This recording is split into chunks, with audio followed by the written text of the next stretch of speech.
একাকিত্ব মানে তুমি দুর্বল না।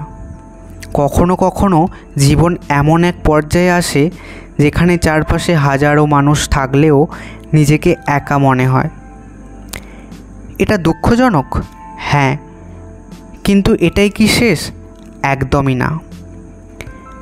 একাকিত্ব মানে তুমি দুর্বল না, এটার মানে তুমি এখন নিজের সাথে সময় কাটাচ্ছ, নিজেকে চিনতে, গড়ে তুলতে শিখছ। এই একাকিত্বই একদিন তোমার সবচেয়ে বড় শক্তি হয়ে উঠবে। কারণ যারা একা থেকেই উঠে দাঁড়াতে পারে তারা কাউকে ভরসা করে না, নিজেদের ওপর আস্থা রাখে।